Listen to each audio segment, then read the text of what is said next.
தத்வஜானாத் மோக்ஷலாபः அஜ்ஞானாத் சம்சாரः. இந்த வச்சனத்திலிருந்து தத்துவஞானம் ஏற்பட்டால் மோட்சம் கிட்டும் என்னும், தத்துவத்தை பற்றின அறிவு ஏற்படவில்லை என்னால் மாறி மாறி பிறந்து சம்சாரத்தில் உழல வேண்டியதுதான் என்றும் அறிந்து கொள்ளுகிறோம். தத்துவங்கிறது உண்மை பொருள். உலகில் 3 உண்மை பொருள்கள் உள்ளன: அச்சித்து, சித்து, ஈஸ்வரன். அச்சித்து என்பது ஜடப்பொருள், அறிவற்ற பொருள். சித்து என்பவன் ஜீவாத்மா, அஜட பொருள், அறிவுள்ள பொருள். மேலே ஈஸ்வரன் பரமாத்மா, அறிவுடையவன், ஆண்டவன், அனைவருக்கும் இறைவன்.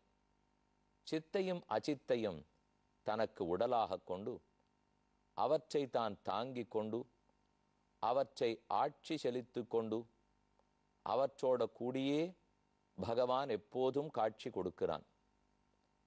சித்து அச்சித்துக்களோடே விசிஷ்டமாக இருக்கும் பிரம்மத்தை, கூடியே இருக்கும் பிரம்மத்தைத்தான் விசிஷ்ட பிரம்மம் என்று குறிக்கிறோம். அப்ப இந்த சித்துக்களெல்லாம் பிரம்மத்தோடே தானே கூடியிருக்கின்றன. அவைகள் எதற்காக பிறக்கின்றன? ஏன் ஒரு உடல் எடுத்துக்கொள்ளுகின்றன? அந்த உடலே தான் என்று ஏன் மயங்கி போய் கிடக்கிறார்கள்? இது ஓரொரு ஜீவாத்மாவும் செய்திருக்கும் கர்மத்தினுடைய பயன். பாபம் புண்ணியமாகிற 2 வகைப்பட்ட கர்மங்கள் உந்தத்தான் வந்து பிறக்கிறோம். ஒரு ஜீவாத்மா பிறக்கிறான்னு சொன்னால் இல்லாத ஜீவாத்மா உற்பத்தி ஆகிறான், புதியதாக பிறக்கிறான் என்று பொருள் அல்ல. ஓர் உடலை எடுத்து கொள்ளுகிறான்னு பொருள். ஒரு ஜீவன் இறக்கிறான்னு சொன்னால் அவன் இல்லாமல் அழிந்து போய்விடுகிறான் என்று பொருள் ஆகாது. அவன் எடுத்துக்கொண்ட உடலை துறந்து விட்டான் என்று பொருளாகிறது. இதைத்தான் ஜனனம் மரணம்னு சொல்லுகிறோம். அப்ப உடலை ஒரு ஜீவாத்மா எடுத்துக்கொள்வது ஜனனம் என்றும், அவ்வுடலை அவன் துறந்து விடுவது மரணம் என்றும் அறிஞர்களாலே ஓதப்படுகிறது. ஆனால் அந்த ஜீவன் உடலுக்குள் வாழும்போது நான் இதற்குள் வாழ்கிறேன் என்கிற நினைப்பில்லாமல், என்கிற வேறுபட்ட உயர்ந்த பகுத்தறிவு இல்லாமல் நானே இது என்று நினைத்து கொள்ளுகிறான். இவ்வுடலுக்குள் நான் வாழ்கிறேன்னு புரிந்து கொண்டால் சரியான புரிதல். இவ்வுடலே நான் என்ன அறிந்து கொண்டால் அது தவறான புரிதல். இந்த தவறான புரிதலாலே எத்தனையோ தீமைகள் ஆத்மாவுக்கு ஏற்படுகிறது. ஒருத்தர் தன்னை யாருன்னு தெரிஞ்சின்றால்தான், சரியாக அடையாளம் கண்டுகொண்டால்தான் அவர் அதன்படி கடைப்பிடிப்பார், நடப்பார். இப்போ நான் +2 படிச்சுட்டு இருக்கேன் அப்படின்னுட்டா, +2 படிக்கிற மாணவன்னு தெரிஞ்சுட்டாதான் அதுக்கு தகுந்த புஸ்தகத்தை வாங்குவேன், படிப்பேன். ஆனால் நான் என் மனசிலே நான் 5வது படிக்கிறவன் நினச்சுனுட்டால் உட்காரது +2விலையா இருந்தால் தேவையற்ற 5வது புஸ்தகத்தை வாங்கினா படிச்சுட்டு இருப்பேன். அதை தாண்டி வந்துட்டோங்கிற எண்ணமே இருக்காதே. அப்ப நான் இன்னான்னு அடையாளம் கண்டுகொள்ள வேண்டும். நாம இவ்வுடலை கர்மத்துக்கு அதீனப்பட்டு எடுத்து கொண்டிருக்கிறோம். இதை துறப்பதற்கும் மறுபடியும் ஒரு உடலை எடுத்து கொள்ளாமல் இருப்பதற்கும் முயற்சி எடுக்க வேணும்னு புரிந்து கொள்ள வேண்டும். ஆனா அந்த புரிதல் இல்லாமல் இந்த உடலே நான் நினைச்சுக்கிறோம் இல்லையோ, இதை தவறுன்னு சொல்றதுக்கு தான் எத்தனையோ ரிஷிகள், ஆழ்வார்கள், ஆச்சாரியர்கள் பெருமுயற்சி எடுத்துள்ளார்கள். இந்த அடிப்படை திருத்தத்தை நாம் புரிந்து கொள்ள வேண்டும். ஆனால் அரசனுக்கு அந்த புரிவு இல்லை. இப்ப நாம் பார்த்து கொண்டிருப்பது ரகுகணன், ஜடபரதர் ஆகிய 2 பேருக்கு நடக்கும் பேச்சுவார்த்தை. ரகுகுணன் நினைத்தான், நான் தேடிப்போன ஆச்சாரியனான கபிலர் என் எதிரே வைந்திருக்கிறார் போலும், அவரை விழுந்து வணங்கி அனைத்து ஐயங்களையும் தீர்த்து கொள்ளுவோம். அதனால தான் வரிசையா சந்தேகங்களை எழுப்புகிறான். முதல்ல சந்தேகங்கள் என்னென்னு சொல்றேன், அதை நம்ம ஒழுங்கா புரிஞ்சுக்கணும். அப்புறம்தான் அதுக்கு இருக்கிற பதில் என்னான்னு பார்க்க வேண்டும். ஐயமே புரியாத படுத்து அப்ப அதற்கு இருக்கிற விடை பதில் தெரியாமல் போகும். முக்கியமான சில ஐயங்களை எழுப்புகிறான். திருஷ்டஹ ஸ்ரமஹ கர்மத ஆத்மனோவை பர்த்துர் கந்துர் பவதானுமன்யே யதா சதோதானயனாத்ய பாவாத் சமூல இஷ்டஹ வியவஹார மார்க்கஹ. ஏ ஞானியே, முதல் கேள்வி கேட்கிறேன்.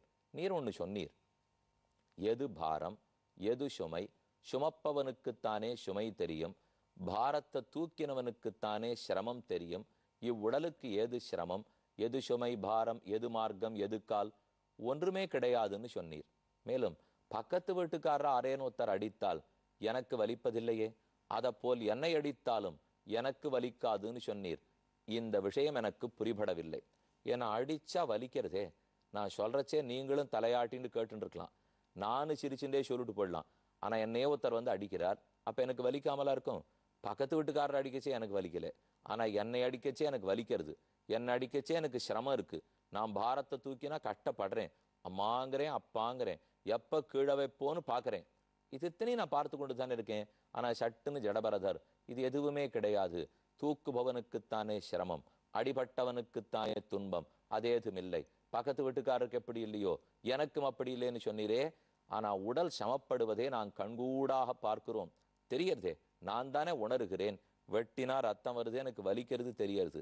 ஓங்கி அடிச்சுட்டா தலை சுத்துறது, மயக்கமா, என்னால நினைக்கவே முடியலேன்னு தெரியறது. அப்ப அடிபடுறது உடல், ஆனால் நினைப்பது மனம். அந்த மனத்துக்கு அதிபதி ஆத்மா என்று என்னதான் நீர் பிரித்து சொன்னாலும் எனக்கு வலிக்கிறதே. ஒருவேளை அந்த உடலுக்கு தான் வலிக்கும், எனக்கு வலிக்காதுன்னு இருந்தா நீ சொன்னதை நான் புரிஞ்சுப்பேன். ஆனா வியாதி வந்து விடுறது, இப்ப நானும் பல தடவை சொல்லலாம், புஸ்தகத்துல எல்லாம் எழுதி வச்சிருக்கலாம், உடல் வேறு ஆத்மா வேறு, நன்னா புரிஞ்சுங்கோ. என்ன ஜுரம் வந்தாலும், என்ன பிராக்சர் ஆனாலும், என்ன வியாதி வந்தாலும் அதெல்லாம் உடலுக்கு, ஆத்மாவுக்கு இல்லை அப்படின்னு ஒரு 108 தரம் சொன்னதுக்காக நமக்கு வலிக்காத பட போறதா? இல்ல தலை சுத்தச்சே உட்கார பட போறோமா? ஒன்றும் வேண்டாம். பெருமாளை சேவிக்கிறதுக்கு போய் நிற்கிறோம், திடீர்னு ஏதோ வயத்தில் அஜீரணம், படுத்துறது ஓடுறமே, திடீர்னு தலை சுத்துறது, எங்கேயான ஒரு இடத்துல உட்காரலாமான்னு பாக்குறோமே, ஒரே கூட்ட நாட்டத்திலே சஃபகேட் ஆயிடுறோம். ஆயிட்ட உடனே தடாலும் மயக்கமா விழுந்துடுறோம். எல்லாரும் நம்மளை வந்து பாக்குறா, வெக்கமா இருக்கு. இதெல்லாம் இப்ப பொய்யா? இது இத்தனையும் பொய் அல்ல, இது இத்தனையும் உண்மைதான். ஆனா இவர் என்ன சொல்லிட்டே இருக்காரு இப்போ?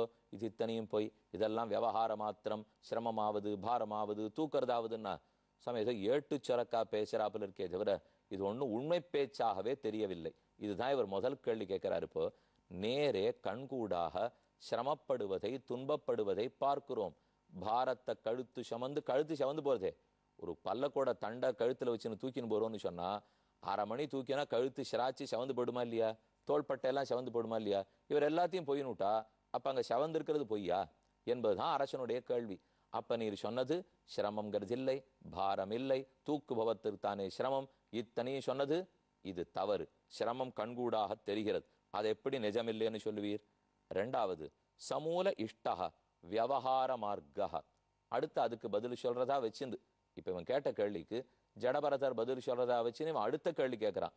சரி, அப்படியே கன்னி செவந்து போறது உண்மையா இருக்கட்டும், தூக்கின பாரம் கூட உண்மையாக இருக்கட்டும். ஆனா அதெல்லாம் வெறும் விவகாரத்துக்காகன்னு சொன்னீர். விவகாரம்னா பார்ப்போமே, மண்ணு, அந்த மண்ணிலிருந்து குடம் உருவாகிறது, குடம்னு அதுக்கு பேர் வச்சிருக்கோம். மண்ணிலேருந்து பொம்மை உருவாருது, பொம்மைன்னு பேர் வச்சிருக்கோம். ஆனா அது பொம்மையா? பொம்மைங்கிற புதுசா ஒரு பொருளே இப்ப உருவாயிடுதா? இல்லை, குடம்ங்கிறது புதுசா ஆகாசத்திலேருந்து ஞான குதிச்சுதா? மண்ணு பொம்மை தானே, மண்ணு குடம் தானே. அப்ப மண்ணென்றே தானே உண்மை. மிருத்திகேத்தேவ சத்தியம் வாச்சாரம்பணம் விகாரோ நாமதேயம் மிருத்திகாயித்தேவ சத்தியம். வாக்கால தொடப்படணும். இப்ப அந்த மண்ணுக்கு குடத்துக்கும் வேறுபாடு உண்டு. குடத்தை தண்ணீர் தூக்க பயன்படுத்தலாம், அதனால குடம்னு சொல்றோம். குடம் 100 ரூபா பெருமானம், அதனால குடம்னு சொல்றோம். கயத்தை கழுத்துல போட்டு கணத்துக்குள்ள இறக்கலாம், அதனால குடம்னு சொல்றோம். வேலைப்பாடோட இருக்கு, அதனால குடம்னு சொல்றோம். என்ன சொன்னாலும் அதெல்லாம் விவகார மாத்திரம். நம் வாக்காலே தொடப்படுவதற்காக, ஹான உபாதானதிகளுக்காக குடத்தை கொண்டான்னு சொல்லணும். மண்ணை கொண்டான்னா புரியாது, மண்ணை எடுத்துன்னு வந்துருவான் பிள்ளை. இவனுக்கு உண்மையா தண்ணீர் தூக்கிறதுக்கு போகணும், அதுக்காக பிள்ளைய பார்த்து குடத்தை எடுத்துன்னு வான்னு சொல்லணும். அப்போ மண் எடுத்துன்னு வானே சொல்லலாம், மண்ணையே எடுத்துன்னு வந்துட்டான்னா அப்ப தண்ணீர் தூக்க போக முடியாது. அதனால் அவன் சரியான பொருளை எடுத்துன்னு வரணுங்கிறதுக்காக குடத்தை எடுத்து வா என்று விவகாரத்துக்காக சொல்லுகிறோம்.